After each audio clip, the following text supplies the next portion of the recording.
Thanks for tuning in, everyone, to Doth Protest, a podcast on Reformation history and theology.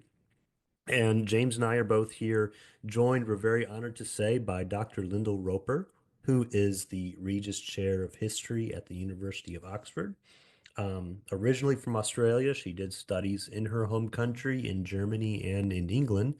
She holds a PhD from King's College London, and over the years she has held teaching positions and visiting positions at many places in Australia, Europe, and the United States. Dr. Roper's work and research has primarily focused on the early modern period, especially in Germany, with particular interests in Martin Luther, the Reformation, gender history, and the history of witchcraft. And I'm sure if we were doing our episode about the latter, we would have a whole lot of hits on this episode. So maybe if Dr. Roper's willing, we can invite her back to talk about witchcraft in the future, because I know that would really draw in listeners. But we think today will too. We're talking about her recent book that just came out, Summer of Fire and Blood, which is about the German Peasants' War of the 1520s, or the German Peasants' Revolts, and which we're often used to hearing about in the historical narrative about Luther and the Reformation, but we're bringing on Dr. Roper to talk more specifically on it, as she's written this recent book on it. And just for our listeners, of course, I'll point you to some of her past work. She's, of course, the author of the biography of Luther called Martin Luther, Renegade and Prophet, that came out a few years ago, around the 500th anniversary of the Reformation. It's a very popular biography, as in popularly read. I think it's like second current highest best-selling next to Metaxas's, but I would highly recommend you read hers over that one. Uh, she also wrote a sort of follow-up to that was called Living I Was Your Plague, which was more about Luther and how he's been portrayed in his own time and to us today. And then, of course, Summer of Fire and Blood, about the peasants. That features Luther as well. So he's gonna come up in this episode. Um, so, Dr. Roper, welcome. Thank you for being on the show. Glad to have you on. Thank you so much for asking me along, Drew. Well, like I said, we're honored you came on. You're a widely respected and read historian, and you have some interesting interests, I think, as I alluded to before, but generally 16th century in Germany as your wheelhouse, if you will. Being an Australian, I'm curious what got you interested in German history and also like Lutheran Reformation. What, if it's all right if I ask you about that, what sparked that and what led to your interest in that area? I'll ask myself that question many times, Drew.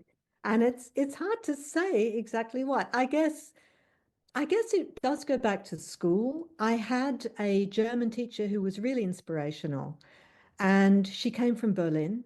She was Jewish.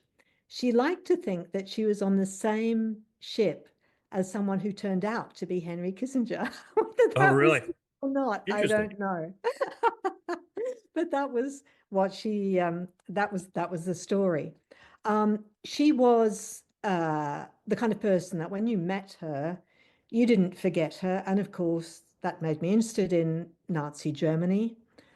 And the year that I was doing the last 2 years of university, I had wanted to do Nazi Germany and it wasn't on. So there was no choice. I had to do the Reformation and then I got completely hooked. But it's probably also true that for a brief time in my life, probably was about 5 or 6 years, my father left a very well-paid senior job in the what would you say, the public service. He was a government official. He left that job and decided to become a minister of religion in the Presbyterian Church. So for 3 years, having been very well off, we suddenly were on a student salary. And then he had a congregation at that point, and then when he graduated, he was a minister in a very interesting community. And those 6 or so years of my life were probably very formative. Uh-huh. He did a lot of interesting things, including working very closely with psychiatric hospitals. And my mother was also involved in doing some of the early psychodrama work. And all of that, of course, made me very interested in the Reformation, because although I was in the Presbyterian Church, actually, where they had all studied was Tübingen. So Mhm. it was German Protestant theology that had really influenced that church. And I didn't understand it at the time, but I think that was also part of the pull for me. And when I went to Germany, as luck would have it, I ended up in Tübingen. Oh wow. Okay. Well, I know, yeah, Tübingen has going back to Melanchthon, but plenty of big names since. Is really an epicenter for Protestant theology in Germany. So Yes, and it was also the time of Hans Küng yep. and a lot of radical Catholicism.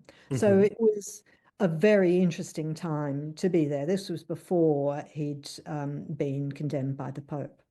Okay, yeah. The it's funny, a lot of my graduate work has been with the intention originally of studying the Reformation, and instead I stumbled into studying Nazi Germany. So we have a reversal Oh, of where that's our so interest, funny. confessing church, stuff like that. That's kind of what Oh, I'm. well, we can still swap. Yeah, yeah. You Never can have too more late. than one interest. Um, well, you write in your book I want to start out with this quote from the book. It says, you write in your book, the Peasants' War has come to be seen as a diversion, an interlude, important mainly for what it tells us about Luther.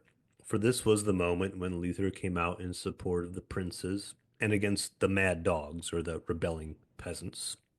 From then on, the Reformation in Germany would be conservative, unquote. So, I do think the Peasants' War does, in a way, serve very well like an interlude, as that turning point for Luther from the more maybe aggressive reformer to a more conservative one, like you say. Um, like it made him take a few steps back, but and I think that's important for Reformation history, and I think in many ways it accounts for sort of the contrasts we see even today between Lutheranism and much of other Protestantism. Like I think of the Great Awakening here in the States, I think that shares more of a kinship with the more radical strand Reformation of Luther's time that Luther would have been opposed to in so many ways. The strand represented by Müntzer and Karlstadt, whom I know will learn about more in this interview with you. But the Peasants' Revolt, as you point out in that quote, it's a lot bigger of a story than the story of just about three people, Luther, Karlstadt, Munster, uh, as much as they're important. But this is a mass movement, a mass uprising, and as we'll see, a mass slaughter. I couldn't help but think of like similar periods of, as I'm reading it, I'm thinking about unrest and from what histories I've read of Russia or China. And I mean, maybe the German Peasant War isn't that big in raw numbers, but I don't know, by proportion, it seems like this was just like a crisis that can perhaps be underappreciated when we're reading the more general Reformation narrative, which sees it Oh, kind of as a footnote. Um, absolutely, Drew. And I completely changed my view of the Reformation, having thought about the Peasants' War more seriously. Because when you look at it and you think about the number of people who died, we'll never know how many, but it's somewhere between 70 and 100,000. Now, that's 1% of the population. And if you think of how many people, say, in Britain died during the course of the First World War, that's 2% of the population. And mhm. that's over a period of 4 years. This is 1% of the population over a period of 2, maybe 3 months it is an extraordinary scale of slaughter. And I think that Reformation historians simply haven't taken that on board. Mm, They haven't realized that in the very middle of the Reformation, you have this traumatic event where many people lose loved ones and where everybody is just shocked by what has happened. And I think that because social history has been treated separately from church history, we haven't put these two things together.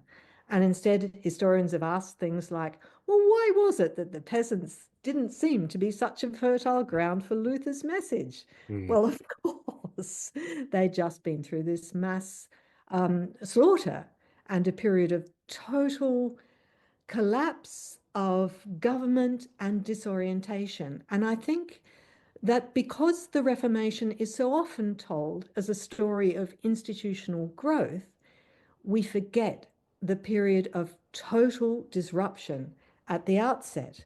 And I think that's really important for understanding, well, for understanding Luther better and for understanding just the sheer variety of what came under Luther's message. I think we see Luther as a much more conservative theologian than he was before the war. yeah. Um, before I add, because I do want to ask you about kind of the theological or spiritual side of the peasant revolt, or the spiritual side of the impetus behind it, because there is one.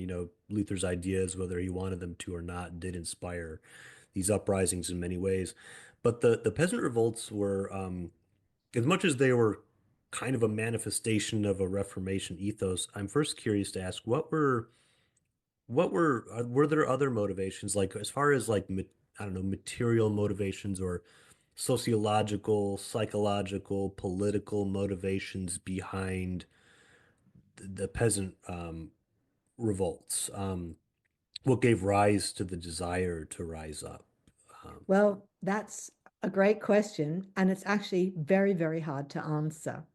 And I think that's often the case with a revolution. I don't think that revolutions generally happen at a point when economic conditions are at their absolute worst and when people are starving. That is not when a revolution happens, because for a revolution to happen, you need hope.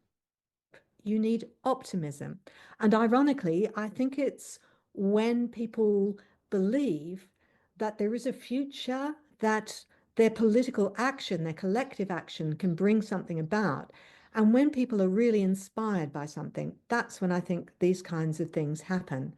And I think you can certainly point to longer term changes that were happening in the economy in this period, mhm, and they certainly play a big role. And some of those would include things like the economy at this point was moving from basically a subsistence feudal economy towards something that involved a lot more trade and a lot more producing of crops for the market. So you get things like people growing lots of flax, which is not for their own production, but for production for these big weaving workshops, because Germany is weaving a lot of cloth at this point, and you're getting lots of workshops that are using flax and other raw materials to produce cloth. So you've got that, you've got a lot of production of wine for sale, you've got everywhere a lot of commercial crops coming in.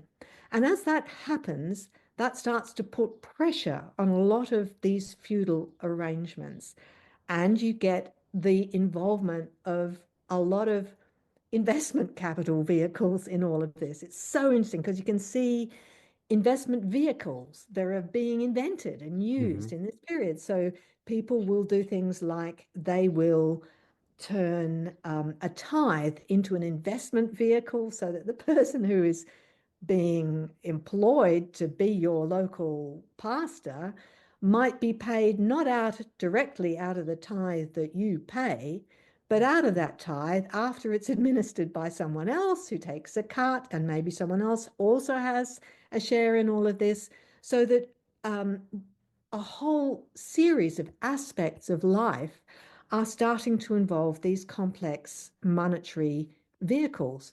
So it's a period of change, and of slow change. So you can't put your finger on one thing that causes it, but instead, I think you see a feudal system that is under strain because people are exploiting all the aspects of it as much as they can. So they're exploiting things like the right to control marriage. Mhm. So a local overlord might say that his serf can only marry someone who's also uh, his serf, because if you permit out marriages, then you lose control of the next generation of your labor force. So to get the next generation of peasants, you want to ensure that the children of any marriage will also be your serfs and owned by you. And of course, as that starts to happen, you get a lot of conflicts over marriage. And in many cases, the most rigid, the most economically up to date, if you like, the ones who really know how to exploit things are the monasteries, who are often landlords. And Mhm. these monasteries are also the ones who are saying you've got to marry someone who's owned by the same lord. So you have immediately a religious dimension to all of this, because it's exactly the same church that is insisting that marriage is a sacrament.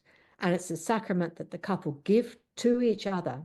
The priest is only the witness to that, to the marital promise and to the sexual relationship.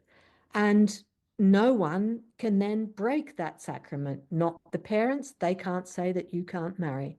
Mhm. But here you've got the church saying, no, you can't marry that person.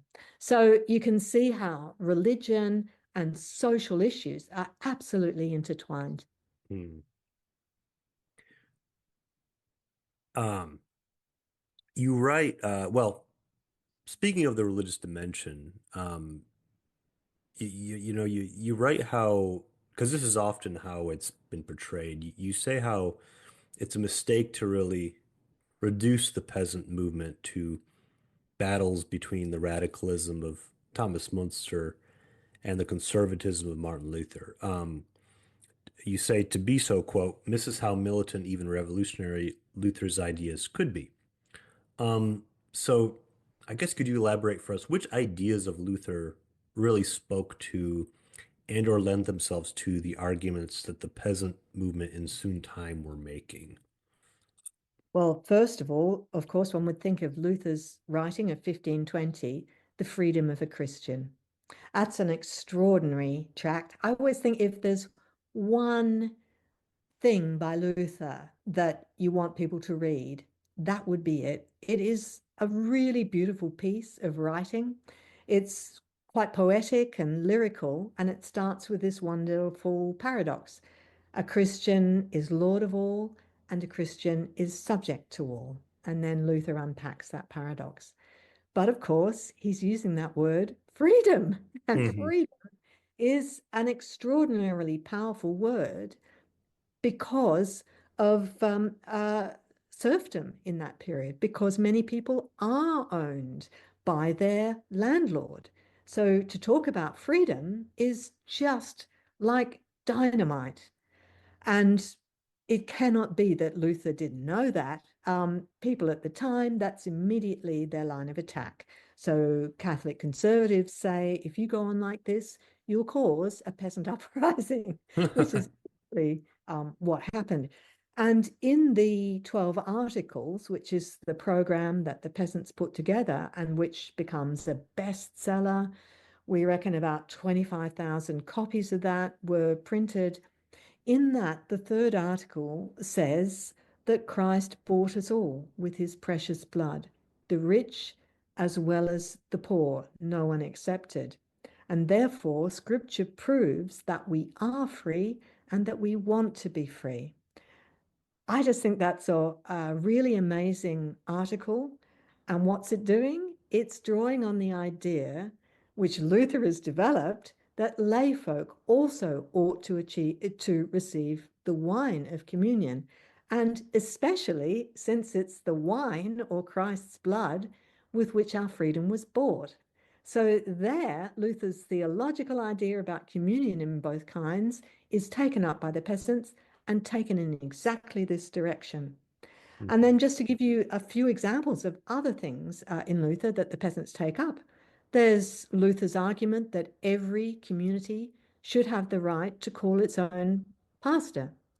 And that's the first demand in the peasants' 12 articles. And it looks quite innocent on the face of it. Every community should have the right to hire and fire its own preacher. Well, why not? The reason why not is because that is directed against this property church. The idea that someone else far away owns the rights over that benefice Mm. and can control who is to be the priest. And of course, that means they control whether or not, as the peasants would see it, whether or not the word of God is being preached. Or to take another one, Luther's very hostile to bishops. So are the peasants. There are a whole series of ways in which Luther's ideas get taken up. And two of the really most important are Luther condemns prayers to saints and pilgrimages. And what is very striking about all the peasant war rhetoric is they never mention Mary, they only mention Christ and God, they don't mention the saints.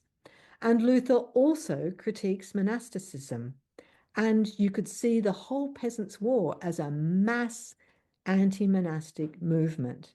And in many ways, that side of it is quite disturbing because we've just done this really interesting project where we set out to count how many monasteries and convents were attacked during the course of the Peasants' War. We were able to show that in the area of the Peasants' War, there's probably like something like 1,200 and a little bit more monastic institutions. And we reckon that nearly 50% of them were attacked or affected by the Peasants' War in some way. That is absolutely astonishing, Yeah. really amazing.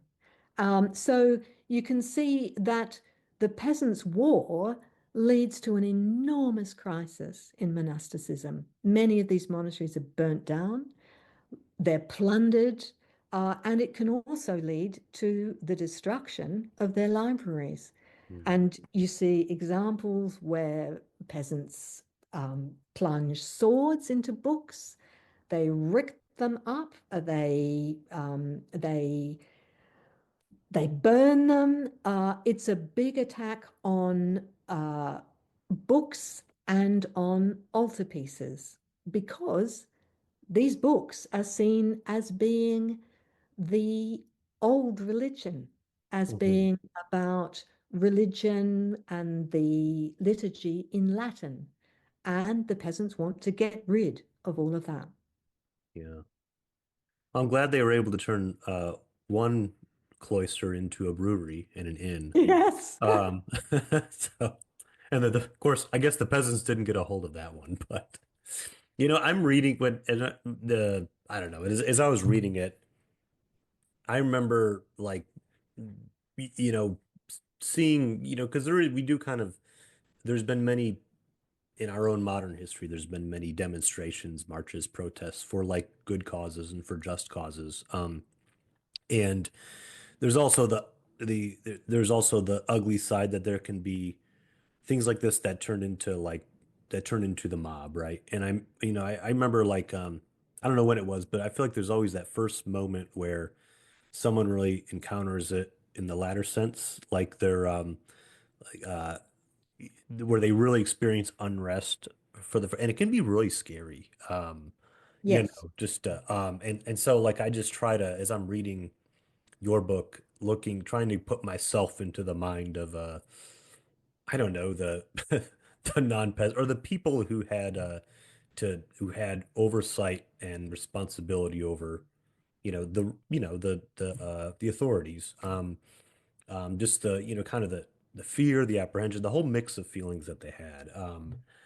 Uh, you know, uh, it's and again co- tied to the fact that this was such a huge devastation all the way Yeah. around. What happened to the peasants in the end, of course, but just all the way around, just the things were just there was just so much upheaval.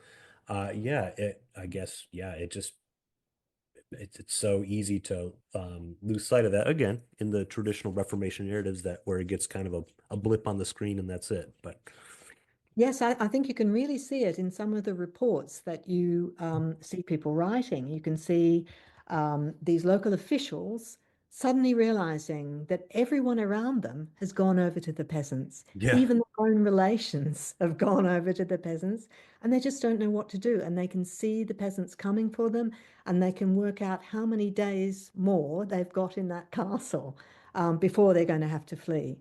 People were absolutely terrified, and I think the sheer unpredictability of where the next uprising was going to be must have really horrified them. And of course, when you've got groups of three, then 6,000 peasants joining together, they're a terrifying force. But we also have to remember that for the most part, although clearly it's threatening, they actually don't do very much. hmm And wasn't until the Weinsberg massacre in April that there really was much aggression or violence that you could point to on the side of the peasants. In fact, the violence came more from the lords who would attack groups of peasants who were going off to hear Reformation preachers or who thought that they were armed and on their way to a peasant army. Those people are attacked and there are little sorties.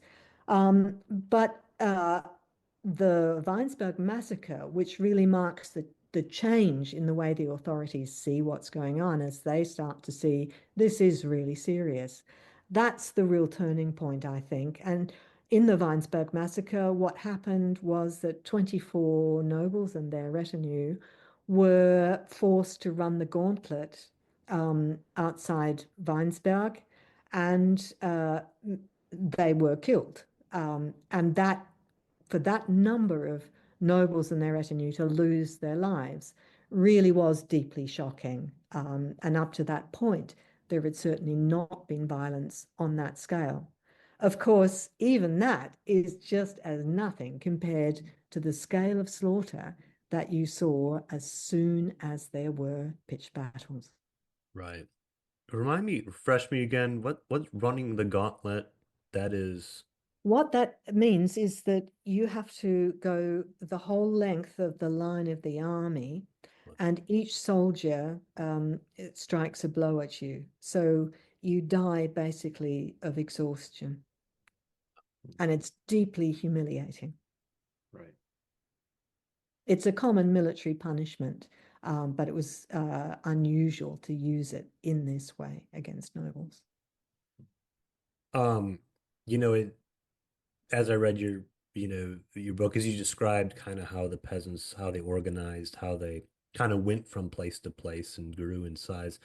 It does seem, I think it is, inaccurate, as you point out, for us to think that it was always militaristic engagement. I think also, they're also kind of doing diplomatic engagement too, right? They're doing negotiations with, the council or the leaders of whatever area they're in. And so it's not always like violence is not always the first resort of the uprising.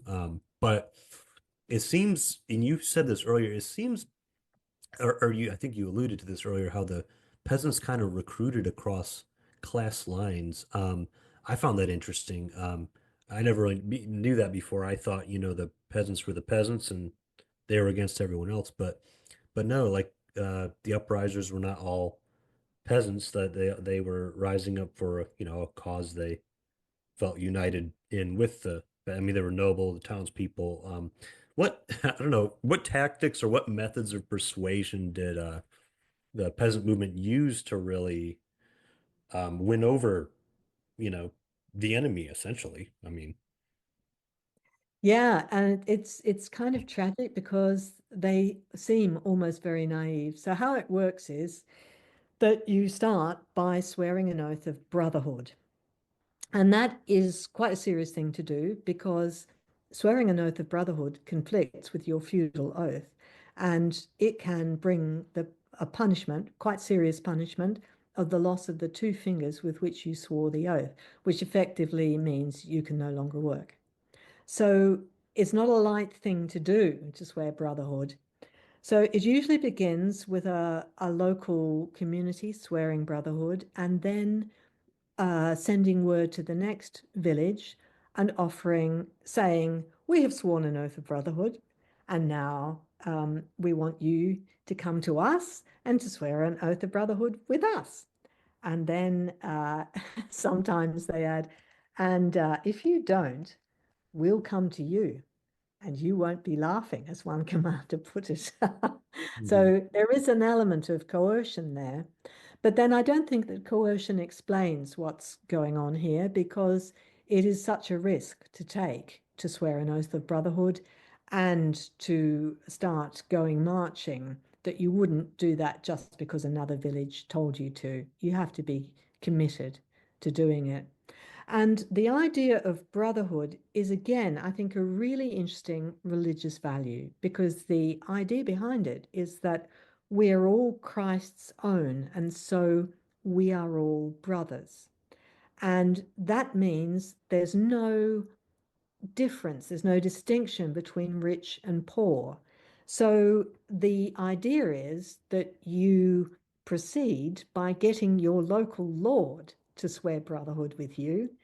And then I think the idea is how it works is that you've then created a new relationship with your Lord who is constrained to treat you fairly and to recognize your burdens and to not exploit you. And I think it's such an interesting idea. Yeah. It's very naive. And you look at it and you think, oh, peasants, why are you doing that? These are your enemies. You've got to go after them.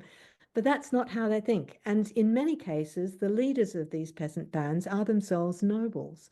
So there are people like Gertz von Berlichingen, who's the knight with the iron prosthesis, the iron fist, who's sitting outside a pub, and the peasants come along and they say, hey, Gertz, you've got to be our leader. And he says, what? I'm on the other side, don't you realize?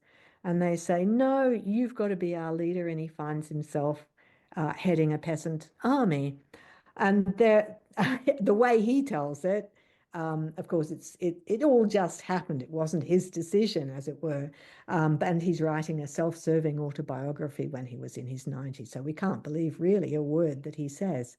But he wasn't unique in becoming a commander of a peasant army, although he was himself of noble status. That happens in many cases. And we also know of many clergy who get involved with peasant armies. Very, very many of them. We know of about 200 in South Germany alone. And if we could work out the figures for the rest of Germany, I think it would be very, very interesting indeed. And many of these men never published.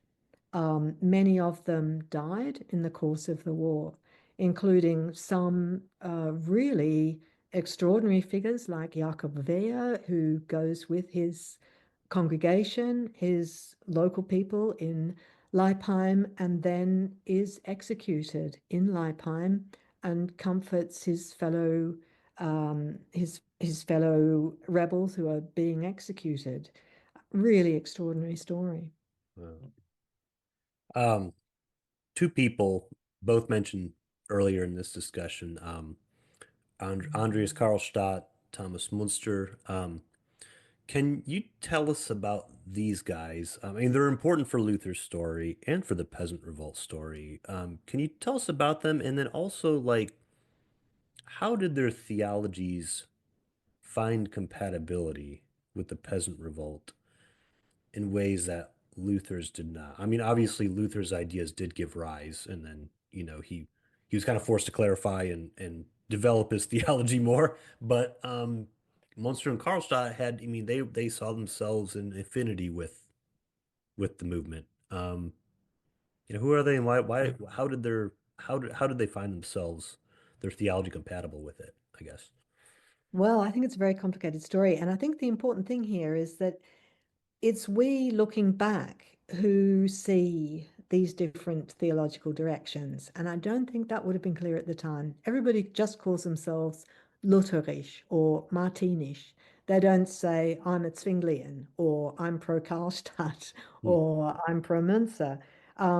That's the word that they all use. And this is before all those theological divisions are becoming clear. And they're developing really and taking shape as the Peasants' War is going on, which is another dimension of this, which is just so amazing and so important for how we think about the Reformation. But if we take Karlstadt first, a really interesting character. He was the man who conferred Luther's doctorate on him. He worked very closely with Luther to begin with. And yet, when Luther is in the Wartburg, towards the end of that time, Karlstadt takes on the leadership of the Wittenberg Reformation and becomes a really important leader and starts doing things which Luther doesn't at all like when he returns from the Wartburg. And so from then on, Karlstadt finds himself really a bit isolated in Wittenberg.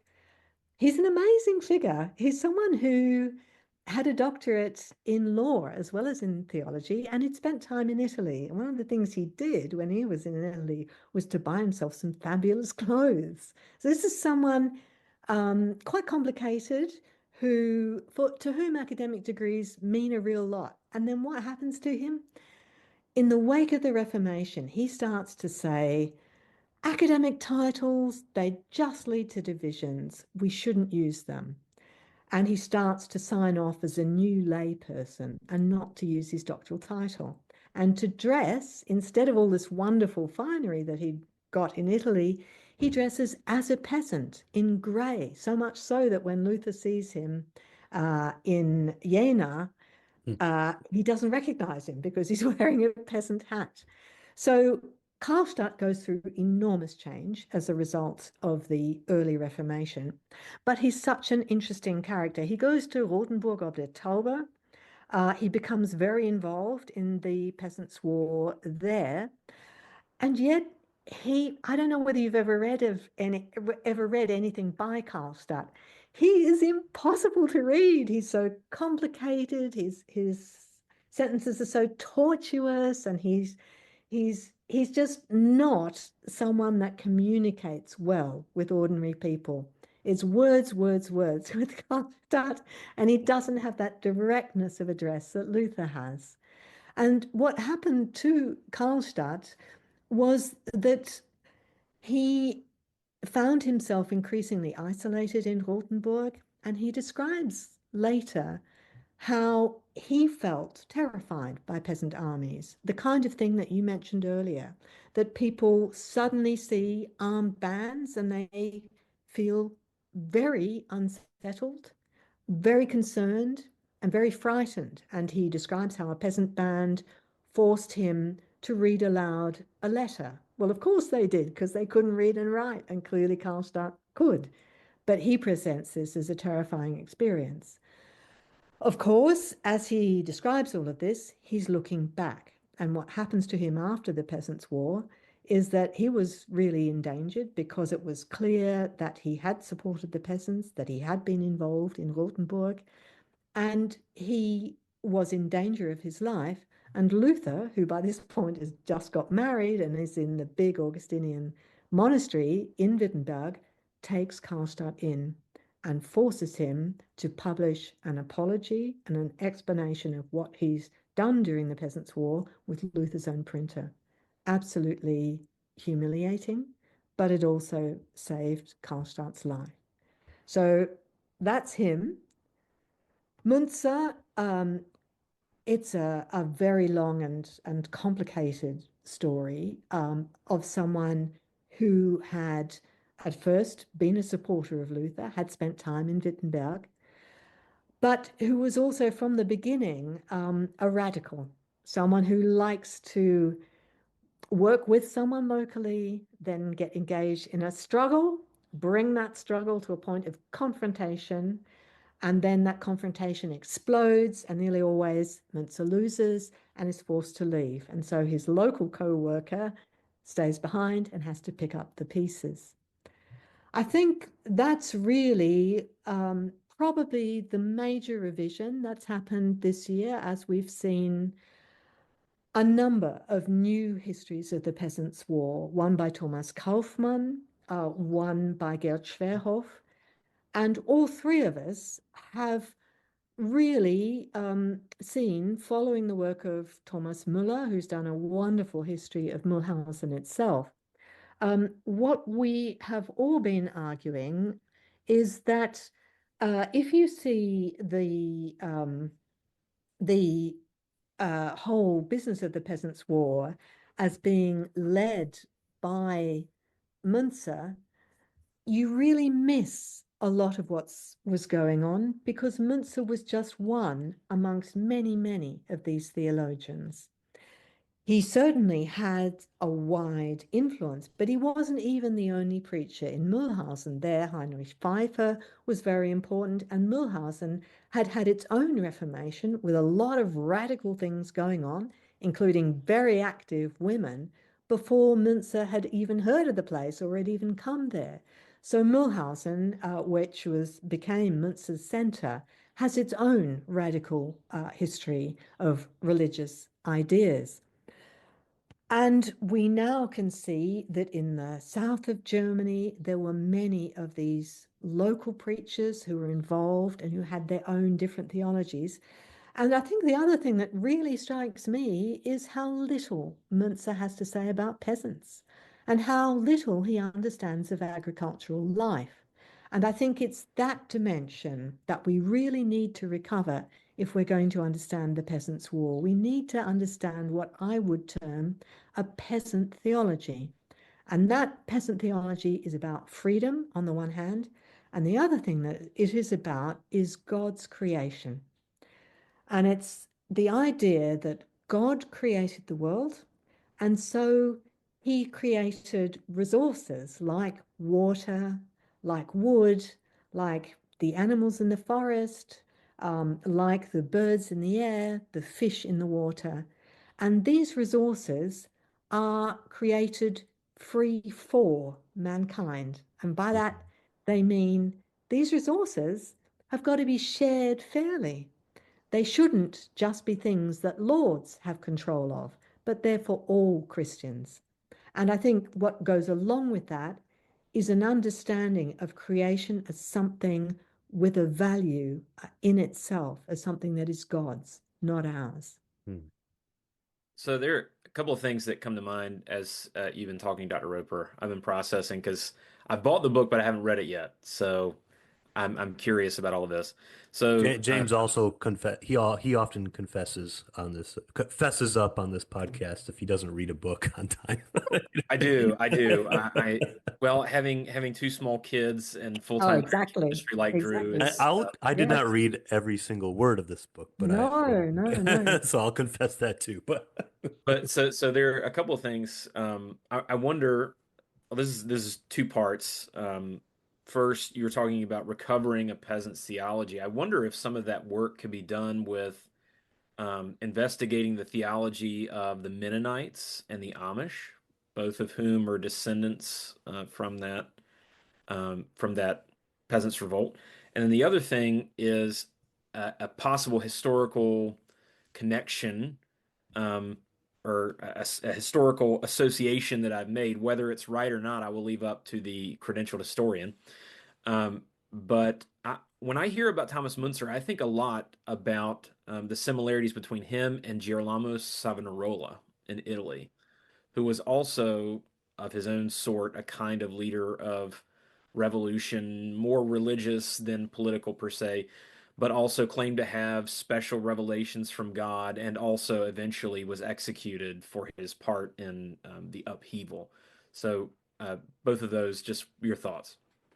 Well, there are two things that I want to say. Yes, you're absolutely right. Someone like Hans Hut is at the Battle of Frankenhausen, and this is the battle where Müntzer was also there.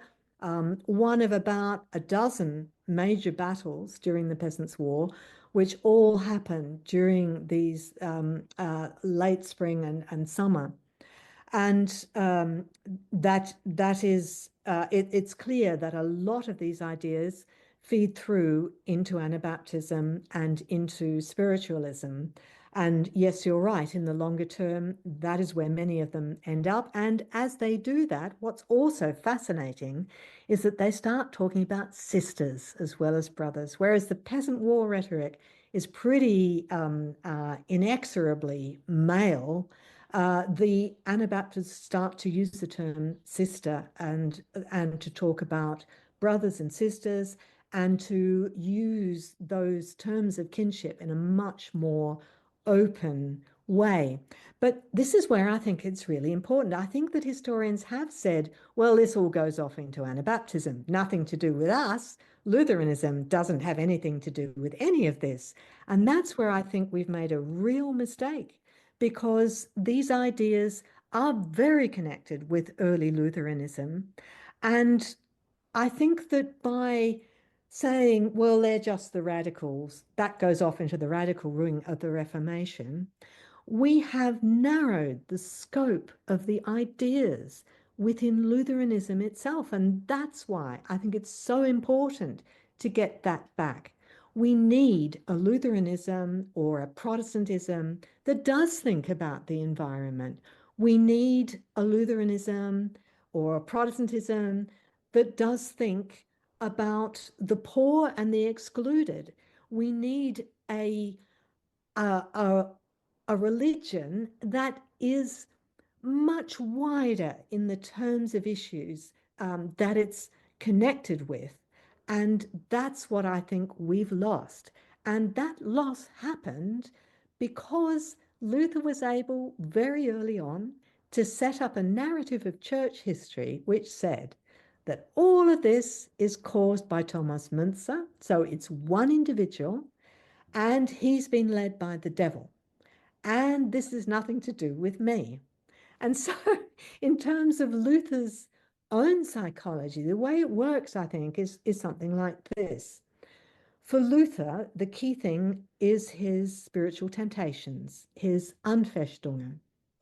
And the thing that proves that the Anfechtungen are just not, that he's on Christ's side, if you like. What proves that is that the devil is attacking him. And how does the devil attack him? By sending along Müntzer to undermine his Reformation. So that the existence of Müntzer, who is, in Luther's view, driven by the devil, proves Luther's rightness. And then this is the narrative which goes straight into Lutheran self-understanding. As soon as Müntzer is executed, and even before, Luther is putting out pamphlets that reproduce Müntzer's final letters, and Luther does a commentary on the side saying why Müntzer is so bad. And they go into overdrive. Luther's followers produce biographies of Müntzer explaining what is so bad about him and how he caused the Peasants' War. And if you look in Luther's table talk again and again and again, he comes back to Müntzer, and it's always an individual. It's never about the peasants as a group. It's not about their concerns. I think that whole tradition of blaming Müntzer for what happened, in a strange way, is what Friedrich Engels, the Marxist, falls for when he just reverses the whole thing and says Müntzer is the hero. Both things, I think, are completely inadequate for understanding the Peasants' War.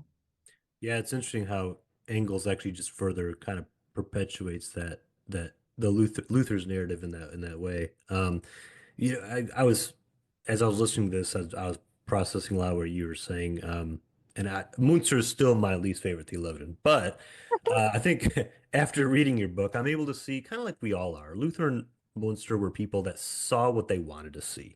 I think like any person in any place is, to an extent, we all see what we want to see. Um, and I think even going back to an important point I want to commend your book for is that seeing that the peasants, their own idealism was not really about leveling the playing field like so much like you were saying, but really just having better social relations. There can still be people in their in their positions, and there is, some hierarchy still, if you will, but it's about yeah, the non-exploitation That's of each right. other. And Yeah. as wonderful as it sounds, there's some naivete in that, but also when it comes to Luther's his narrative misses the fact that him in his slightly younger, only a few years before this upheaval, uh, is using such charged rhetoric, such charged language, and using the advantage of technology like the printing press, just to cause a firestorm, Yeah. um, rhetorically. So he kind of does as much as Luther is someone I so greatly respect and admire. It's as if he sees the full implications of the language he uses because there are people, these are ideas that can be taken in more than one way. And so that's kind of I don't know if that's a fair read. That's kind of my read on it. But I did want to bring this one thing up. And I want to see your, as I was reading both your first book on Luther, which talks a lot about the contrast between Karlstadt and Müntzer, much more hyper spiritual, if you will, mystical bent. Luther has some mystical history, but that's a whole another thing. But the ways it turned out, these two guys would end up on this, there you had this you can see this contradiction almost play out of these two very spiritualizing people, Karlstadt and Munster, fighting for the material, and the very down to earth material man Luther spiritualizing what freedom is. It's like you see like you know what I mean? It's like they're almost like they're each inconsistent in their own mode is what I've kind of noticed. I But like that. there's lots of there's a lot it's a lot more complicated than that. You have to the story obviously, but I just think that's a great irony that ends up happens in the end, right? I think that there is a fundamental difference between the two, which is to do with their theological orientation. For Luther, it's scripture that is the authority, and he really is not interested in dreams or prophecy. He's sort of half joking when he says, I pray to God not to send me dreams. He can't get rid of dreams completely because, of course, dreams and visions feature very much in scripture. But for Müntzer, the key thing is that that scripture is a dead letter if we don't have an openness to God's voice.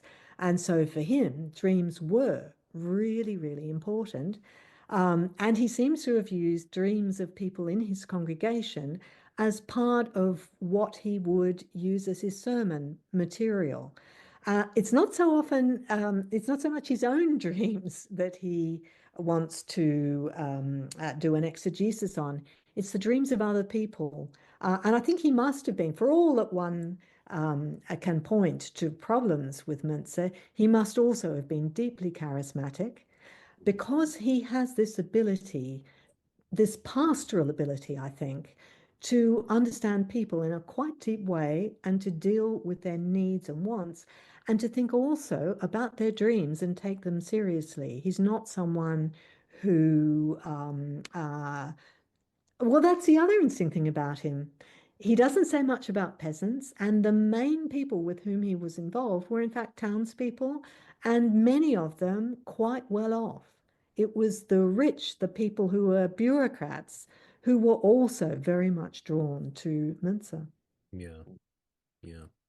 And how you point out, interestingly, Munster and Luther had a very similar They did. upbringing in the Yes. mining, the culture of the Yep. mining populations, of course, Yeah. Luther being a little more connected to upper class because, or, gentry, I don't know what the word would be, but middle management through his father. And so, yeah, that was, and that I did not know that that parallel between their two biographies was very interesting. So, I think they are very, very similar in so many ways. Both of mhm. them have that extraordinary rhetorical gift.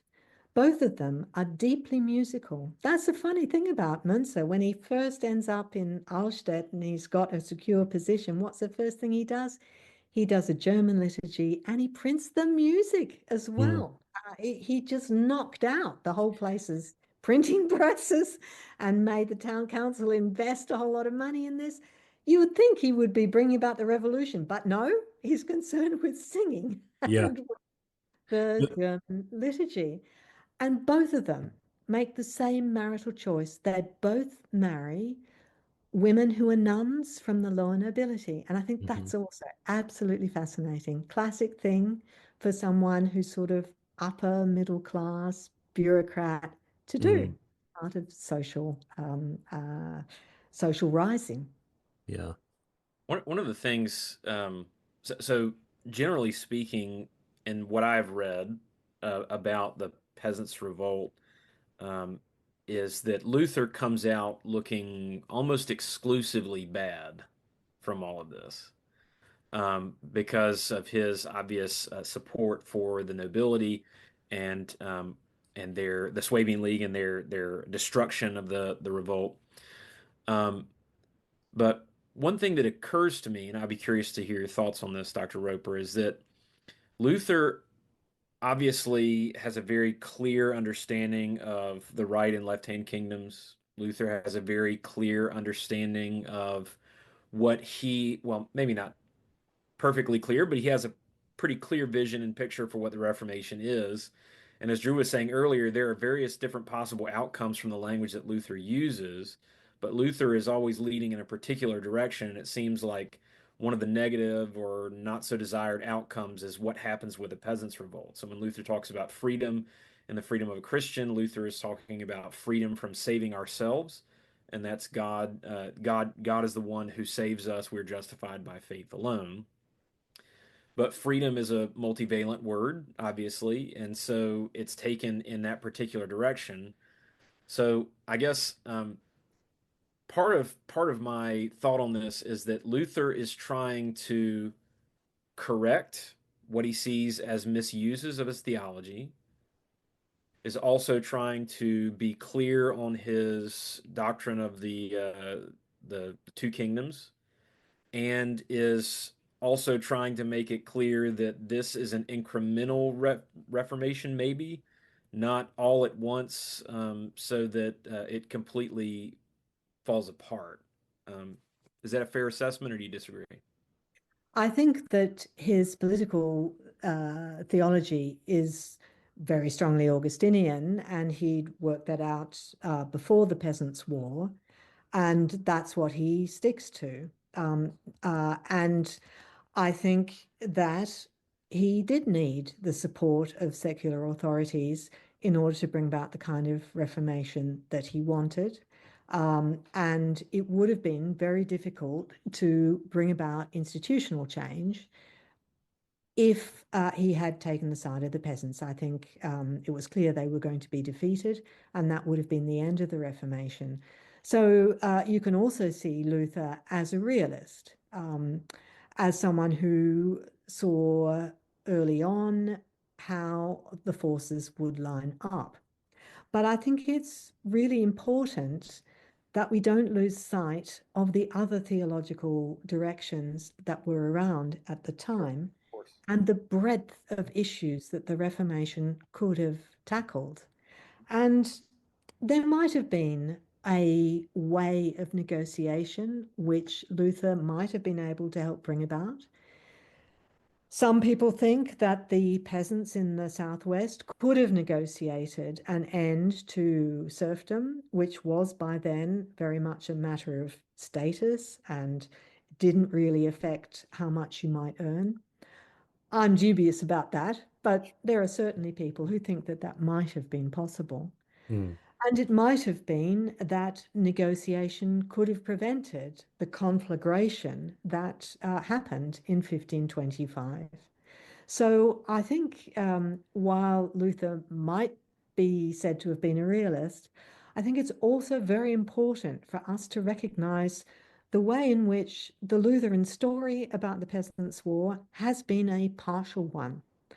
And it has been one that was about preserving Luther's own reputation. And he starts very early to link the Reformation to his own person. And I think we need to be aware of that and not write Reformation history in the way that Luther told it, because if we do, I think we lose some of the richness, and we actually, by a strange irony, we bracket off the Baptists, the Anabaptists, the spiritualists, and even those terms don't really help us. I think we've got too focused on confessions and confessional history, and I don't think that helps us, especially not at the moment. Yeah, there's something said about raw history in like before these categories are neatly defined. Yes. That sh that ought to be appreciated. Before reading your book, I always kind of read the narrative, and maybe it's I don't know how accurate it is that Luther very much did acknowledge injustices done to the peasants, but also, on the other token was on the same token was also very much against revolution in principle, especially. And so when push came to shove, when he had to pick a side, he did, and he did so just very adamantly in a hardline way. Um, But with his own supporters were appalled. yeah, Many of them write to him and say, um, people are saying, you're doing this to save your skin. mm, You're doing this because you want to get inside on side with Duke Georg of Saxony, and you're worried that the elector has died and you've lost your protector.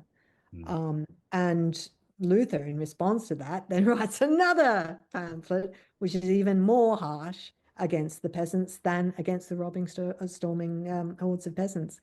So it's clear that he does take a line that is more radical, just as his anti-Semitism is more radical than that of his contemporaries. So also his attitude in the Peasants' War is more radical than many of his contemporaries, most of whom were absolutely appalled by the scale of slaughter. mm. And on the notice, I know we're coming to time here, and on the your mention of the slaughter, I do want to ask you before we wrap up. Just this is kind of a significance and aftermath question. Like, I guess what long-term consequences did the revolt and the slaughter, what long-term consequences did it have for both peasants and ruling elite? And did it change or accelerate any changes to the overall, I guess, socioeconomic situation? That's a great question. I think over the longer term, it didn't bring about the end of serfdom. It didn't even bring about a serious reduction in the severity of feudal dues and burdens. What it did do was undermine the power of these lower nobles, these people who were knights, robber barons, who could be leaders of peasant armies. It really undermines their position, Hmm. and it contributes to their whole decline as a class. And it does increase the power of local rulers very dramatically.